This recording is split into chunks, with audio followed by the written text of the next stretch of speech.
Sparking Zero is going to change the way studios create anime games forever. Anime games for a while have been stagnant. Bandai Namco creating an anime game offers zero hype, since we know it'll be the typical Ninja Storm arena fighter with whatever the new hot anime of the moment is slammed on the cover. And people are tired of it.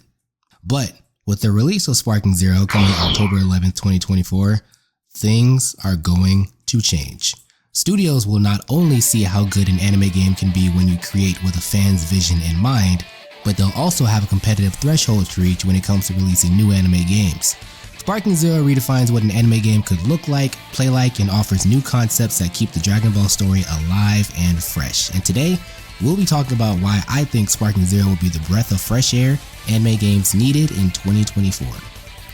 To provide some context, Summer Game Fest is hosting a live play event where a bunch of Dragon Ball YouTubers such as C-Rax, Afro Senju, Dododoya, and more are getting 30 minutes of uninterrupted gameplay a day. So, we'll be taking a look at the game from what we have so far, from what they've uploaded so far, to state my case. The graphics. Let me tell you, these graphics are beautiful. When you talk about cell shading, when you talk about next gen, when you talk about graphics that make you feel like you are looking at these characters the way they were always meant to be looked at, this is it. From the environments like the destruction of the ruined future stage, or Planet Namek blowing up after an ultimate and transitioning to ruined Planet Namek with the lava going in the background, the volcanoes, to the ultimate attacks, the super attacks, and how bright the colors are, how fluid the hair flows when you're charging up for an attack, the effects when you get hit, the screens turning dark during some supers or ultimates to highlight the cinematic camera angles. Everything about it is leagues ahead of the competition that most anime games are putting out. And if you feel differently, please give me an example of a game that is doing it better than what you're seeing in Sparking Zero. Because I'm all ears. I am all ears. But as far as Sparking Zero is concerned, this is really highlighting next-gen graphics and pushing the PS5 to its limit. This makes me feel like I'm in the anime. This makes me feel like I'm playing the anime.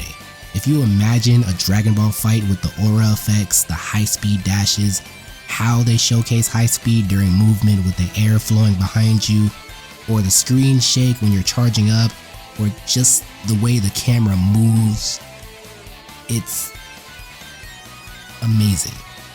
Amazing. And right now, the way they're fighting, I know they're going to be hitting hard in the game.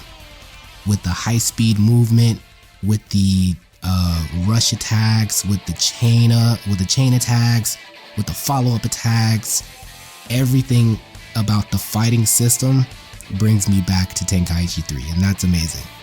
And it feels like the way that they fight in this game is like they watched the Dragon Ball Super Broly movie and said, you know what, let's make that a game. And plus, seeing Ultra Instinct Goku, Beerus, and Jiren makes me hopeful that we'll finally get to see Super animated in a game. And I know that Tournament of Power is gonna go crazy. I know it's gonna go crazy. The second thing I have to talk about are the features. This is not a drill. What if modes are back. If you remember the What If saga from traditional Tenkaichi 3, with all the alternate stories like Android 16 showing up to kill Kid Goku, or the Vegito versus Gogeta story from Raging Blast, let me tell you, right here and right now, it is back and it is better than ever. What If mode is something I'm truly excited for, as we've always played the regular Dragon Ball story, and I'm pretty sure a good amount of us could recite it from OG Dragon Ball all the way to the end of Z, like blah blah blah blah. Now, if you aren't familiar, What If modes are basically fan service for the DBZ community. With the ones that I previously mentioned, but also there's more memorable ones too, like when Bardock went to the future and fought Gohan and Goten, or Super Saiyan 3 Vegeta and Super Saiyan 3 Broly, or an entire Goku versus Vegeta all-out family brawl, and a lot more. What If modes are a little different this time around, and I'm fairly certain it's adding the option of choices to the actual Dragon Ball story. I won't give out spoilers for the little what if moments we have so far, but there are some that are incredible to watch, and I actually wouldn't have minded happening in canon anime. There's also a fully fleshed out custom battle mode where you can create your own stories or what ifs, letting you customize who fights who, what camera angles you're looking at, what you want the characters to say, adding super attacks at certain times, custom cinematics. You can also make certain music appear at different points in the fight. So if you want to live out your dream of making a YouTube AMV in this game, you can do it. It's beautiful. I can make an entire What If Dragon Ball saga if I wanted to, and upload it to a network of other What If sagas made by other players, which is insane. This is a crazy feature that hasn't been in Dragon Ball or any anime game ever. And again, if I'm wrong on that, let me know below. But you can add characters to your cutscenes for more dynamics, so if you want more background characters in there, feel free to add those as well to give your scene a little bit more of a actual in-game feel, or an actual like anime feel, something that would actually happen in the anime. You can add trigger effects as well. So if you remember in Tenkaichi 3, when you're fighting Frieza as Goku, and Goku's like, oh, I need time to charge the Spirit Bomb, and it says press R3, and then it switches out with Piccolo while Goku is creating the Spirit Bomb. You can do that. You can create an entire event in these custom fighting modes. So I'm super excited to see. This is one of the modes that I'm very excited for, and I cannot wait to see what you guys are creating online. The last thing I'm gonna talk about is this fighting. I'm sure all my Tenkaichi fans out there are wanting to know how accurate it is that Tenkaichi controls.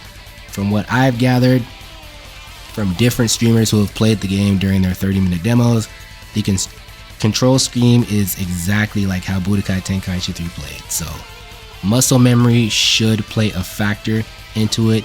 Now granted, a lot of people haven't played this game in years. Some people have probably been playing with the Tenkaichi 4 mod that's on PC. Some people have probably played Tenkaichi 3 in their, PlayStation 2s that they kept from when they were a kid. I don't know. But I do know is if you play Tenkaichi 3, you'll kind of have an idea of how the control scheme is going to work for Sparking Zero. But there's also a modernized control scheme as well that has been showed off a few times that can be toggled on and off. So much like Street Fighter 6 or Tekken 8, just to give new players who aren't too familiar with fighting games a chance by shortcutting some actions, things like that. Me personally, I'm on Classic, and I will be handing out fades online as there is online play. So, Oh, and there's also a split screen couch 1v1, so you can invite a friend over and fight it out just like back in Tenkaichi 3 days. So, with all these new features, updates, massive character rosters, will you be playing Sparking Zero when it comes out October 11th, 2024?